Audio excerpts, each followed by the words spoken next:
Welcome to the Veritas Forum, engaging university students and faculty in discussions about life's hardest questions and the relevance of Jesus Christ to all of life.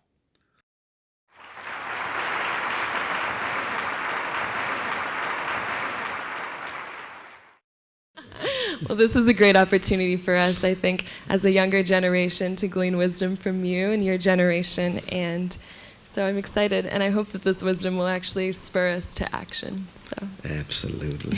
No, I think old school still has certain things that can be dispensed with in a positive way. But I come to learn and listen, actually. Thank you. Very much so, part of the dialogue. Thank you. So I guess my first question comes from the video. Unfortunately, Haiti has almost disappeared from the headlines these days. I know Michelle Obama was here went to Haiti the other day, but before that, I hadn't heard much about Haiti for a while. And so, how do you, after all that you've seen, how do you think we can keep people engaged in these situations that seem so far away, and when we can feel so complacent and comfortable? Well, I think one is the kind of thing that Veritas is doing right now. Sustain the kind of focus, keep a limelight on what happened, and to connect those kind of catastrophes to other kinds of catastrophes so people don't see them in isolation, but see them as an integral part of the world in which we live, and how we can remain hypersensitive to the suffering that result from these kind of catastrophes. We've got a market-driven 24/7 news cycle. Therefore, you get a lot of sped up information, a lot of it misinformation. And you can be assured, when there's a memorial, when the year comes, they're going to focus for a bit. Again, we've had the same thing with Katrina, because that's part of the market. You say, it was sensationalized. It's not a matter of real deep historical memory. It's trying to keep people sensitive, but we've got a story. We've got a story that sells. Here it is 12 months later, 24 months, 36 months, 48. It's, no, there's people under these strategies. There's people under these PR market strategies. And that's precisely, I think, what you were able to do with your video. And, it's no accident. Veritas means what? It means truth. All right? And the condition of truth is to allow suffering to speak. You can't talk about truth unless you talk about the voices of the suffering. And the way to truth is being sensitive to the suffering. And that's Hebrew scripture, as well as that first century Palestinian Jew named Jesus that says, what truth is about a mode of existence. It's a way of being in the world. It's what our Jewish brothers and sisters call hesed. It's that loving kindness, do justly, love mercy, walk humbly with thy God. That's what I require of you, the Micah 6:8, you see. And so this Veritas form is one of the ways to keep it going. Indeed, indeed. Thank you. I thank Sister Lucy, Sister Sarah, Brother Ashley, and the others who invited me here, as well as yourself. I appreciate that. Thank you, and all the people who are here too. Absolutely. You got a nice crowd here too. It's just Thursday or Friday? This is Thursday. It's Thursday night, huh? Wow. Got homework and classes. Yeah. That's beautiful. To touch on what you just said, you have a quote that you said, "We need to see the world from the bottom up through the lens of the cross, but America is so cross-averse." Can you explain more what you mean by that? Well, America began with a city on the hill, the grand moral example to the world. So already you know that there's not going to be a lot of blue sensibility in that story. Explain. Which is to say that everybody knows that every city on the hill is going to have not just a lot of storms, not just a lot of connections to valley, but there's going to be a lot of funk in that city. And America begins with a deodorized self-perception. And deodorizing and funk, sanitizing and sterilizing and dealing with suffering, misery, death, sadness. They're in stark opposition. One is a sentimental story about yourself, and the other one's wrestling with the truth, you see. So the city on the hill, or the U.S. Constitution, makes no reference to the institution of slavery. 22% of the inhabitants of the 13 colonies are enslaved. It is their labor constituting the wealth, which is the precondition of your democracy. No reference to that institution in the U.S. Constitution. That's called deorderization of your story. You end up fighting a civil war over an institution not invoked in your Constitution. The funk comes back. Sooner or later, you got to deal with that truth, crush the earth rising again.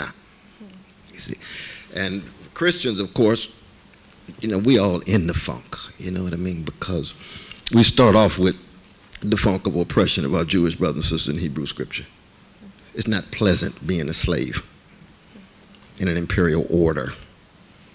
And then you're told to be human is to have loving kindness to the orphan, the widow. That's the second chapter of Deuteronomy, right? The fatherless, the motherless, the oppressed. That's what you are required to do. Well, wait a minute, we already oppressed. I know that.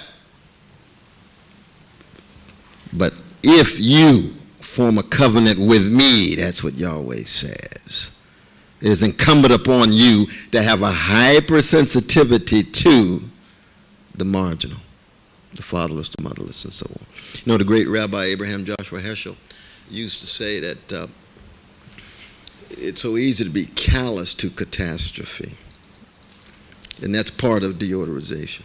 You see, Hebrew Scripture on into New Testament says, keep track of the funk wherever you go. 25th chapter of Matthew says what? What you're doing to the prisoners, you're doing to me. What you're doing to the oppressed, the weak, you're doing to me. You see. So that Haiti would be one example. Our poor white brothers and sisters in Appalachia catching hell right now. The coal miners in West Virginia, our red brothers and sisters on reservations, brown brothers and sisters in burials, black folk in these chocolate slices, dilapidated housing, disgraceful school systems, depression-like levels of unemployment and underemployment. Where's the focus? How do we keep the limelight? Not in a self-righteous way. This is how we choose to be human, to keep the funk visible by loving your way through the darkness of the world. And when you love folk, you can't stand the fact they're being treated unjustly. Always on your mind. Always on your mind. So with all of those things that you just mentioned, which are just a sampling of all the messed up things in our world, how do you, let's say me or one of these people in the audience, how would you recommend us choosing, what do you live for? What do you, how do you pick what to do? Well, there's a lot of good folk in the world, a lot of love in the world, and there's certainly a lot of funk. The thing about it, there's love in the funk, right? Because we all emerged in our mama's womb. That was funky too, right? Blood, stench. That's what a love is. You see, that's what a love is. Yeah.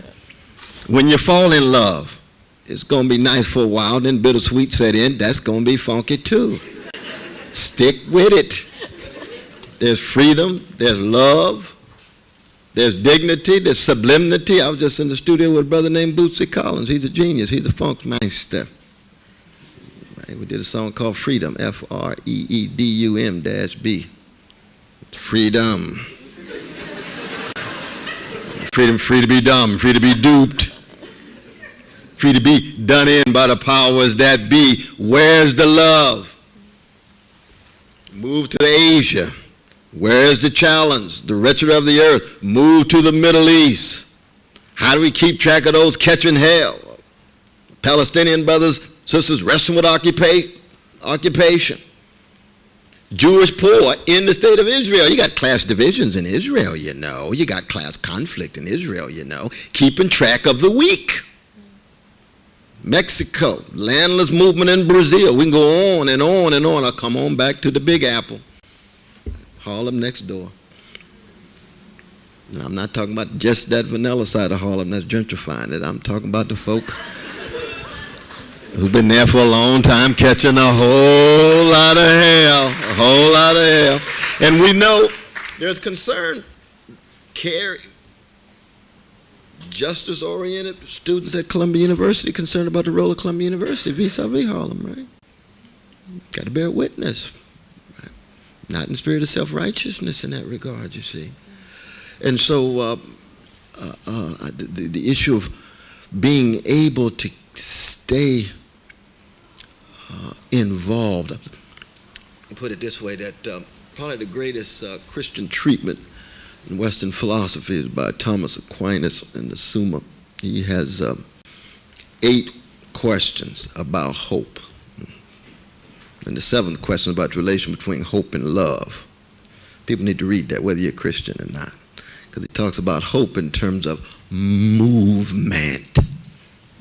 You got to stay in movement. Like Curtis Mayfield, keep on pushing. And when you're in movement, you're connected to powers. Like love is a power that keeps you in movement. You know you're not a savior. You're not going to save yourself, the world, anybody else, but you can leave the world a little better than you found it if you stay in movement. The worst thing that could happen is to be immobilized and your soul is chilly and your conscience is coarsened and your heart is hardened, very much like Satan in Dante's Inferno in those last chapters. You remember? What is it about Satan? He can't move. Cold, icy. No, the funk keeps it warm, even hot. And not hot within the market-driven preoccupations of lust. I can't stand the fact that hot as a word has been colonized by the lust-centered culture.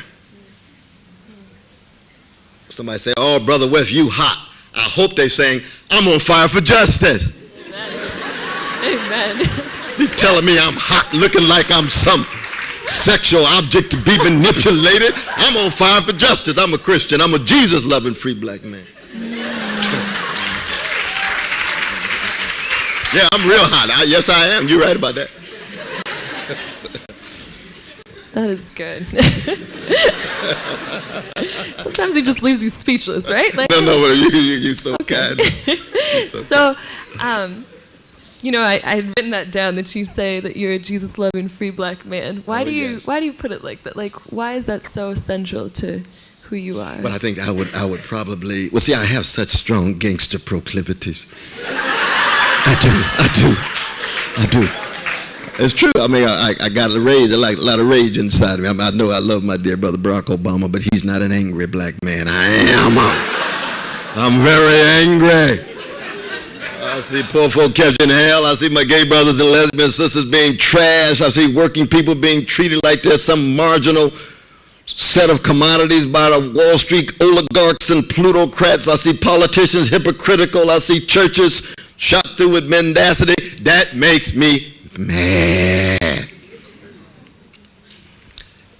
And I grew up a gangster, as you know from my memoir. You know, I was a strong gangster. There was a Robin Hood twist to it because I was in solidarity with the weak, but I was mistreating some folk. And I still have those proclivities, which means what? Which means that for me, what Jesus did for me, I don't have a language for. That's why love for me is not a plaything. I think about John Coltrane's Love Supreme, Toni Morrison's Beloved, the love that Stephen Sondheim is after. Robert and Company. I hate to see they got company here. We just had company in Princeton. Just Marianne and I had a chance to go down and see it. The deep, deep, integral part of one's sanity that keeps you sane in a world such overwhelming misery and grief, you see. And growing up in Shiloh Baptist Church, and it's true that my Christian family continues to deeply influence me. So Durkheim argued, of course, religion was in part a matter of ancestor appreciation. And I think that's true. Some of the best folk that I know growing up happen to be Jesus-loving black folk, begin with my mama. So I figured, Lord, she couldn't be that far removed from the truth. She's so magnificent. Then I went to school and tried to be Socratic, and raised deep questions about God and faith and whether mom was wrong, whether dad's Christianity was too parochial and provincial. And after graduate school at Princeton and undergrad at Harvard and teaching here in New York at Union 8 years and Yale for 3 years and Princeton for 14 and Harvard for 10, my conclusion is my mama got a lot of it right. And dad did too. So that I still had to wrestle for myself, right? Every Christian ought to read Dostoevsky's The Grand Inquisitor at least once a year. Every Christian ought to read David Hume's Dialogues on Natural Religion. Those are the strongest arguments against one's faith. And there's a sense in which you're only as strong as your critics. You see, my hero is Anton Chekhov. He was an agnostic. There's more love in Chekhov's plays, short stories, than most Christian churches I know. Some of these churches just got 2 ATMs before you see a cross in them. In terms of this prosperity gospel. But it's the love. I think Chekhov is wrong on the God question, but I got a picture of him hanging on my wall. He's got the Christian love without the Christian consolation. You see? So there's still a connection in that way, you see. And so I've decided a long time ago that even as I have a great time learning from other cultures, civilizations, learning from my secular brothers and sisters, my agnostics and atheists, my Buddhists like Bell Hooks. You all know Bell Hooks? You read Bell Hooks? Please read Bell Hooks. She's a towering Buddhist, black, Kentucky-born public intellectual. Serious. But I learned from all those traditions, but I do remain tied to my particular version of the Christian tradition, and it's a joy really for me to live attempt to live a Christian life or bear Christian witness. But W.H. Auden is right. We're just trying to love our crooked neighbor with our crooked hearts. No one of us ever come anywhere near the standard of what we ought to do and be. We're cracked vessels in that regard. Samuel Beckett used to say, what? Try again, fail again, fail better. Try again, fail again, fail better. That's the story of my life right there. Story of my life right there. So before you had mentioned, when we were talking about hope, you said move there. Yeah, move into the place. And so one of the things I've been wrestling with, honestly, is when I graduate in May, and I'm thinking about, or hopefully getting a job, going to Haiti. But I mean, so many people warn you about burnout, and they warn you that it's even more difficult than you can imagine. So how do you personally combat that cynicism, that despair in that midst of so much tragedy? Well, I mean, I tell you, given your brilliant career already, because your reputation precedes you, that is just amazing at the young age that you're able to do so much so well so quickly. So you have come out of the blocks real fast. And the pacing is very important. But I don't think you're going to have any trouble burnout, though. I really don't. I think that one of the wonderful things about being a Christian is that there's an infinite sources and infinite resources as long as you continue to bear witness. Now, that doesn't mean that you want to take a rest sometimes, because you're still human. You got to sleep at night and things. You know, I spent a lot of time with Prince, and nobody's ever seen that brother sleep one time in 21 years. I was with him for 3 days and just tried to see whether he was napping. So that's a real extreme sense of vocation. Now you might be Prince-like in that way, but I would hope you get some sleep.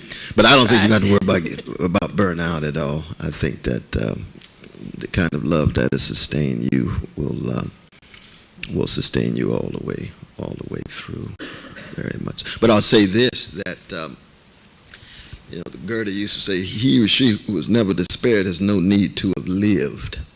And I believe that. I don't think that you can really talk about hope without wrestling with despair. That's part of what the 32nd chapter of Genesis is all about, with Jacob wrestling with the the angel of death in the midnight hour emerging with a new name. You all remember that moment in the biblical text? New name, Israel. Israel means what? God wrestler. He who wrestles with God. Let it roll, that's all right. Oh, you start wrestling with God, all kinds of stuff start happening. You don't shoot. Just let it roll, man, and just let us all right. That's the kind of God I serve. Just, who wouldn't serve a God like that? Things just start breaking out. Let you know you're not in control. We can be agents, but never in full control. But the sense of not just worrying about running out of gas, but wrestling with despair, that's a positive thing. It's a very positive thing. Every Christian ought to read some Kafka regularly to wrestle with despair, because you're only as strong in your hope as you are with your wrestling with despair. And don't confuse hope with optimism. Back to America again. America's a land of optimism. That's deodorized discourse. You see, you can't be a Christian without being in part a blues person. The blues is about wrestling with catastrophe. Catastrophe. B.B. King says what? Nobody loves me but my mama, and she might be jiving too. That's the blues, y'all. That's catastrophic. That's like Antigone. That's like Sophocles' Antigone. He's buried alive in the tomb. Nobody loves you. Every force in the cosmos society is against you. That's what BB's singing about. But the way he sings it, compassionate, with great style, smile on his face, joy in his heart, with Lucille as his companion. It's a response to catastrophe. Strange fruit the southern trees bear that Billie Holiday sang about. That's called American terrorism. That's catastrophe. The Jewish brother Maripol writing the lyrics under the pseudonym Lewis Allen. That's to respond to catastrophe. Brother Martin King, how do you respond to American terrorism? Love, justice. Wow. You don't want to Jim Crow other people? No, I just don't want anybody Jim Crow. I want rights and liberty for everybody. You can even kill me. I'd rather die with my love and integrity than win and be a gangster. Wow. That's serious business. That's what the blues and Christian love share together. The catastrophe is always there, you see. Suspicion of any kind of optimism. If I run into Christians that say they're optimistic, I know they need some serious theological formation, existential formation. Now, you can be optimistic about your career. That's fine. That's something else. That's something else. You can be optimistic about that new house you got. Wonderful. Somebody been praying for you. But hope is about what kind of human being you are. At the deepest level. I'm sure you've all read Augustine's Confessions, right? He's wrestling with despair, trying to hone out a hope. Augustine, are you optimistic? I don't have that category. Hope, I'm a prisoner of hope. That's something else. I'm wrestling with despair. And it's hard to convey to Americans. And especially it's hard to convey to those who have grown up in vanilla suburbs, often caught in bubbles, little narrow parochial bubbles. So the first time they have a crisis, I got a B-. Oh, Lord, please. Your mama's gonna die, man. Grandmama's sick. Your girlfriend's betraying you. Now what does that B- feel like? Yeah, I need to learn how to live. I need more maturity. Absolutely. Come with us. Let's grow together. Let's grow together. So, I mean, we've talked a bit about your faith. And one of the questions I had when I was in Haiti, and still, is what do you say to people who, well, firstly, what do you say to people who have a hard time seeing God in the midst of that? And then what do you say to people who are struggling with it, who are, what would you say to people in Haiti right now, too? So, well, I mean, one, I would agree with them. Like so many of the psalmists, I would say that there's many situations where it's very difficult to discern God at work. And there's absolutely no convincing explanation of that kind of widespread suffering. And that's part of the mystery and the magnitude of the mystery. And one is humbled, one's mind is humbled in terms of trying to be intellectually sophisticated and accounting for that kind of misery. I don't think there is an answer for that. And I think that we have to acknowledge that all of us not only have the right to question God, but we have the right to say, in this instance, in these contexts, in these moments in my life, I do not see God. It's like Job. I'm honest about it. I don't see it at all. Now there's wonderful Job 4:6 that said, oh, but it's not your piety, your confidence, is not your integrity, your hope. That's one of his questioners, Job. Job's confused. Job has good reason to be confused. We have good reason to be confused oftentimes. But then we turn to our priceless, precious brothers, sisters of any color, in Haiti in this case, and say, but I love you. And though it's very difficult, God loves you too. It's difficult to see that. God loves you too. We got to do something to help the suffering, to help those who are still alive, to bury the dead with dignity, to keep the memories alive, and to know that those who came before have had to come to terms with catastrophic circumstances too, and somehow they stayed in movement with their hope, their love, their faith, those three movement virtues.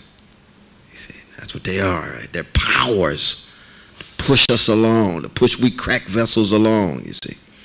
And yet, in the end, we're fallen, we're finite, we're fallible, and we can't figure it out. We can't figure the whole thing out. Definitely. Yeah. But what were some of the conversations like with you? Because you went out on a very profound philosophical and theological note on this. But what were some of those conversations like when you raised those kind of issues to people? In Haiti? Yes, in Haiti itself. You know, I didn't really. I think one of the most touching things for me, I really didn't even know what to say to people. Like, all I did really was either pray with people or sing to kids and stuff. That was the only thing that I could think to do, because I didn't feel like there were words really. But one time I was sitting with a girl. Her name is Emanuela. She was 14. And she blew me away. I think you talk about how there's beauty and there's joy in the midst of tragedy. And she's still in her uniform, and you could tell she was in extreme pain and really couldn't do much for herself. But she just started asking me questions about myself, and I talked to her, asked her what her life was like, and I asked her if she went to church, and she emphatically explained that she was a Christian, and I asked her if she wanted to pray, and she was like, yeah. And she volunteered to go first, and in that situation, she started by praying for me. Yeah, and I couldn't, wow. It blew me away, because I'm sitting there and I'm perfectly fine. There's nothing wrong with me, and this girl's in excruciating pain. And she starts praying that God would do what he wants in my life, that I was there for a reason. It left me speechless. I didn't know. I was just like, this is what sacrifice is. This is what selflessness is. Like, that's the picture of Jesus to me. And so when I was done, or when she was finished praying, I prayed and I was like, all right, God, help her. Because she prayed for herself a little bit, but she prayed with such hope. She prayed that God would continue to use her. Like, she was not focused on the situation at that time. And it was, I think we can learn so much from that. But when we were done praying, she looked at me and she repeated, she said, God sent you here to be with me.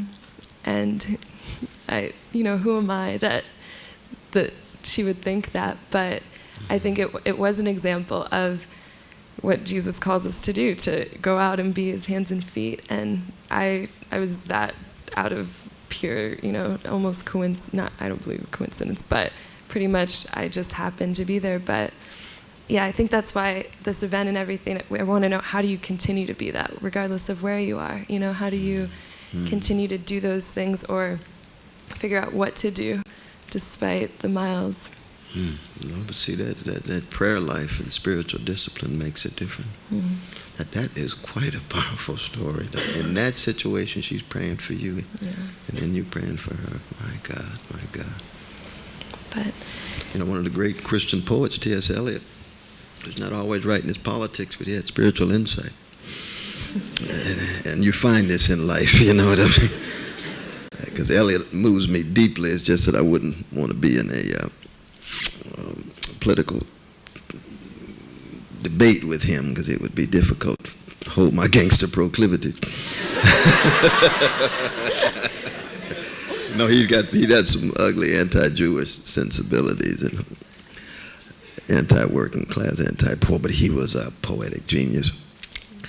And he says, ours is in the trying, the rest is not our business. In the four quartets, ours is in the trying, the rest is not our business. Trying has to do with witness, bearing witness, intellectual witness, political witness, spiritual witness, social witness, political witness. What kind of actions, deed? It reminds you of Hasidism and prophetic Judaism. You meet God in the deed for the other. You all know that wonderful story of a rabbi who goes off on the highest holy day of Judaism to heaven, and they find out where he's going. He's going actually to work with the lepers, because that's where heaven resides. It's in the deed itself. It's not arrogant. It's not haughty. It's not paternalistic. It's not pity. It's a giving, egalitarian giving, you see. And that sense of witness that connects Islam, Christianity, as well as Judaism. I'm sure there's other rich notions in other religious traditions, but especially those three that go back to Abraham, reminds me of this sister praying. In this situation, she's going to bear witness, prayer for you, and it's a beautiful thing that you had a chance to pray right back for her. I think it was a privilege to be able to be there with them, But your presence made a big difference there. Very much so. I think, so I go to the School of International and Public Affairs here, and I think they hook most of us in by telling us that they're going to teach us how to change the world. I know that's what I was like, all right, I like that. But do they say for the better or for the worse? Yeah, well. Because all of us changing the world in one way or the other. Princeton, Harvard, and Yale, they have a tradition of both sides. True that. Changing the world for the worse, changing the world for the better. The world's going to be changed now. No doubt about that. It's true. But I know Columbia. Okay. This leans toward the better. And I think this generation, even based on the attendance here, is focused on actually wanting to do that. Yes. Do you think that's new, or have you seen that before? Well, there's different historical periods. The age of Martin King and Philip Berrigan and Tom Hayden and Stokely Carmichael and Angela Davis and Rabbi Abraham Joshua Heschel and others. That's the 60s and 70s. That was about finding something to live and die for. Right? That's what that was about. So when I went to college, I knew I was going to run the breakfast program, the Black Panther Party. I was a Christian, so I couldn't join the atheistic secular group, but I know they loved the poor, and as a Christian, I loved the poor, so we had overlap. I didn't like arbitrary policing. The police needed to be police, so they wanted fair policing rather than arbitrary policing. Yes, I'm for that as a Christian. You see. And we ran the breakfast program, so we had a town gown relation all the time. We're teaching prisoners and we're teaching the young folk, and then we're reading Plato and Hume and Descartes and Weber and a whole host, Lukács and others. That was the 1960s. The age of Reagan is qualitatively different. It's about greed. It's about lives of the life of the rich and famous. It's about careers, not callings. It's much more about professions rather than vocations. It's much more about how much money is your day job rather than how much love does your life task generate. It's a different question. Qualitatively different question. So that I salute young people who grew up in the age of Reagan who had to cut more radically against the grain. The age of Reagan, young people were told what? Be successful. How do you define success? Material toys, trophy wife, or husband? And become well-adjusted to injustice. Become well-adapted to indifference. Just keep the Benjamins flowing. Keep the pleasure intense. You see. And the result was what? Spiritual malnutrition. You have a whole generation of young folks so spiritually hungry. Y'all know the new CD by Raheem DeVaughn? Living like you're bulletproof, bang, bang, bang, bang. Y'all know that? Trying to hit it head on. The spiritual malnutrition cuts so deep, the emptiness of the soul cuts so deep. Younger generation now in the age of Obama. Oh, instead of greed, we want fairness. Instead of indifference, we want compassion. Instead of fear, politics of fear, we want hope. The age of Obama is a very different moment, but it's just trying to get off the ground. But that spiritual malnutrition is inseparable from moral constipation. Where you know what's right, it's just stuck and you can't get it out. God, I know what's Wall Street, the spiritual malnutrition. They know they were involved in gangster activity. Preoccupied with the 11th commandment, thou shalt not get caught. They know that.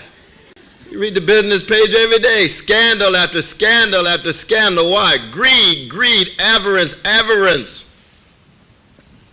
What does that lead to? Spiritual malnutrition, moral constipation. No individual can sustain, no democracy can sustain itself based on those things. That's part of the age of Reagan, pushing us in that direction. 22% of our children living in poverty in the richest nation, the history of the world. That's a moral disgrace. It's an ethical abomination to have all that wealth and have all those precious kids of all colors living in poverty. Looking at other nations, much less wealthy, 3%, 5%, 6%, 21% of America, 42% of red. Let us never forget our red brothers and sisters. It's their land and bodies the whole democratic project got off the ground on. 39% of black, 38% of brown. It's not just numbers. It's the kind of society we live in. That's the result of greed, indifference to poor and working people, politics of fear, scapegoating the most vulnerable, afraid to confront the most powerful. Who are the most vulnerable? Black folk, Arabs, Muslims, gay brothers, lesbian sisters, working people. They're the ones. Well, what about torturers? You think they should be investigated and prosecuted? You think wiretappers should be? Predatory lenders maybe? Nobody touching with a 10-foot pole. Even Obama himself. What you gonna do, Barack? Oh, I'm turning the other about. We got to move forward. Turn the page. Turn what page?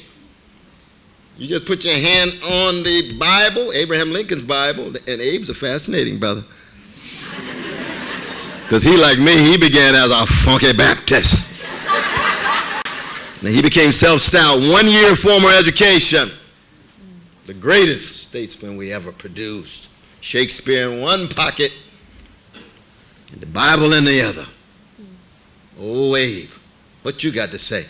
Rule of law for everybody. Oh, that means if Jamal gets caught with that crack bag, the same way the predatory lenders got caught, you just turn the page? No, you're not going to turn the page for Jamal. He's going to jail. Letitia gets caught. You'll turn the page? No, but the torturers can get away. Oh, to be honest about it, you don't really believe in rule of law across the board. If they're too big to fail, if they're too powerful, you have to turn the page, then they don't have to be investigated and prosecuted with the law. If they're too little to rescue, then they need to be personally responsible. They've got to follow the market. Market says fail. You just have to accept the consequences of failing. All these investment banks are so big, they don't have to worry about market discipline. They get socialism. They get welfare. It's very different. Very different orientation. We had to be honest about it. But we had to say it in love, though. Because the well-to-do and the rich brothers and sisters, they deserve all the love, but they also deserve the truth and accountability and answerability. That's deep. So, in terms of, I mean, you mentioned the era of Obama as this era of hope and change and whatnot. How do you think, and I mean us being, you know, the generation that hopes to push that forward, how do you recommend us sustaining that passion to do something, to change something? I think it's very important that we all remain connected in some ways with one another. It could be a small group, it could be a larger group, it could be a prophetic wing in your church, prophetic wing in a synagogue or temple or a mosque or what have you. But you have to be in some way networked or organized or mobilized. Because once you get isolated, then it's difficult to sustain your momentum. Very difficult. But I mean, salute the younger generation. Brother Barack would not be in the White House if it were not for the younger generation. It helped create a whole new context. It deeply shaped his own sensibility. He's a very brilliant, charismatic, and fascinating, complicated, sometimes I think confused brother. And I love my dear brother. I did 70 events for that brother, so I'm free to say anything I want about him. And would do it again. We had to bring the age of Reagan to a close. But the age of Obama emerges, you look at his economic team. Same folks in cahoots with the Wall Street oligarchs and plutocrats. So, well, why did you choose Geithner and Summers and Thurman and Goldsby? Well, maybe the ones who got us in the mess could help get us out. Plausible, not persuasive. No Stieglitz, no Krugmans, no Sylvia Ann Hewletts, no Ron Walters, the folk who have been saying a long time, those derivatives, that financial shadow system, unfettered markets, going to push the democratic experiment off the cliff. I'm saying that for 20 years. Nobody listened. Now the same folk who were saying we're all followers of Milton Friedman, right back in the driver's seat. Same is true in foreign policy. Change we can believe in, you look and see recycled Clintonites. Middle East team, Asian team, Latin American team. Where's the new visions, new perspectives? Well, we've got to reassure the establishment. We don't want to engage in a radical rupture from the establishment. Okay, let's see how far that goes. Let's see how far that goes. But we had to tell the truth about our dear brother Barack Obama. Healthcare bill was a wonderful breakthrough, but of course he could have done it 6 months ago with a public option if, in fact, you just straighten your back up, stand up, and say, this is where I stand. Period. This is where I stand. Brother Barack is a fascinating brother in the sense that he loves or he likes extremely to be liked. That's not a good stance for a Christian. Christians have to stand for what they understand their convictions to be, which means you're going to be hated by some folk. And there's a certain sense in which your witness is measurable by who hates you.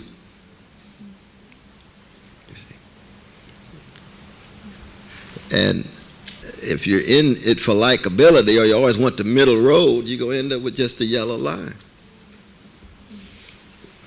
Usually you take a stand based on what is concealed by what you're trying to mediate between. This position, you take a middle position. Often the truth is beneath. It's buried. That's what you need to pull out, you see.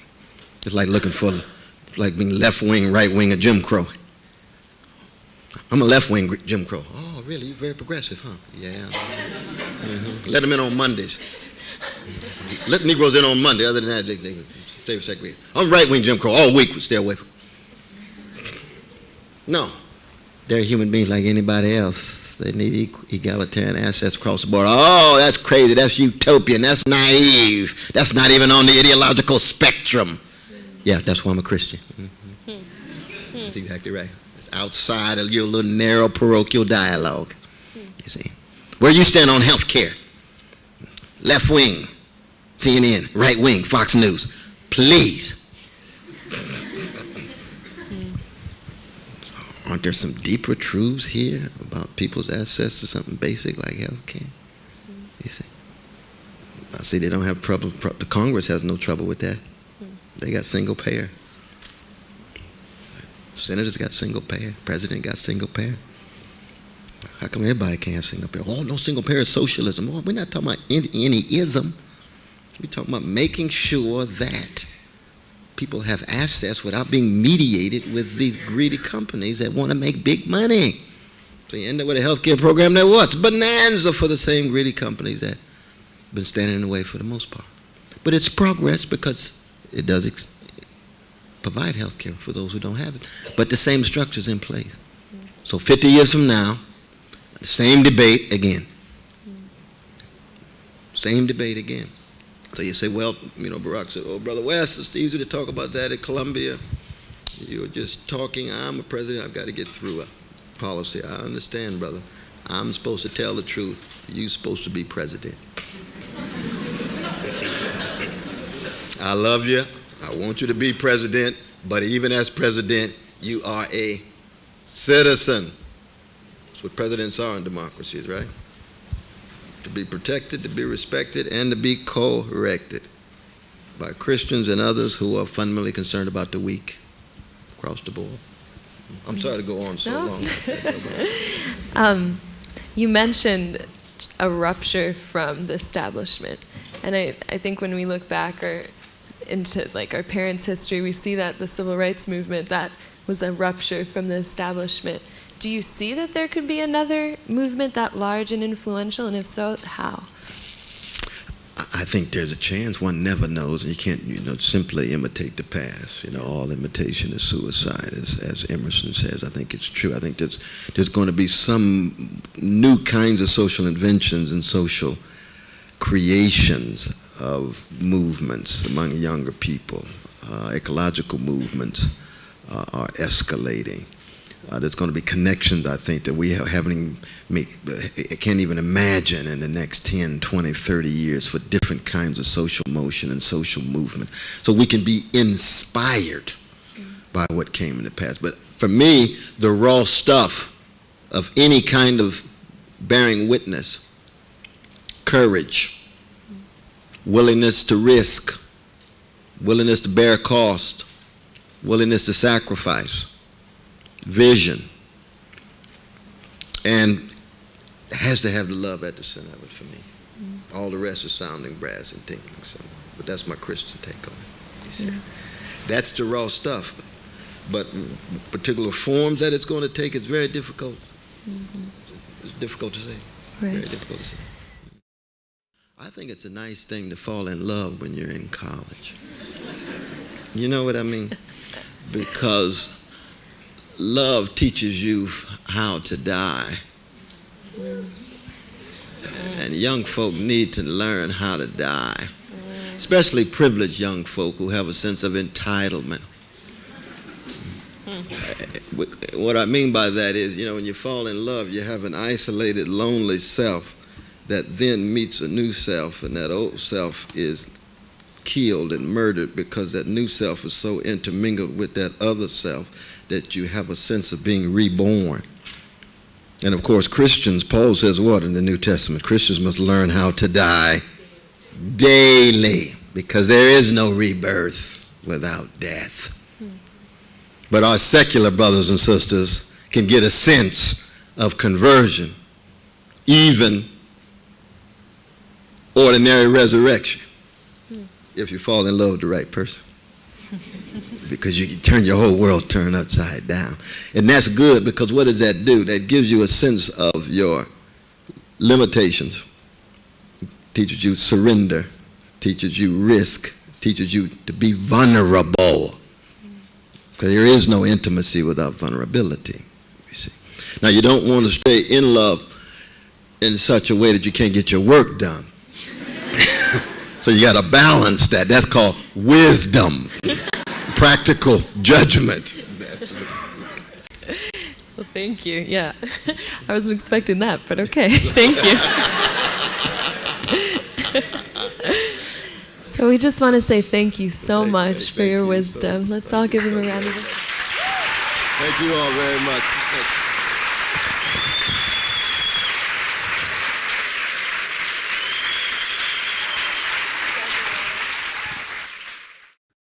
For more information about the Veritas Forum, including additional recordings and a calendar of upcoming events, please visit our website at www.veritas.org.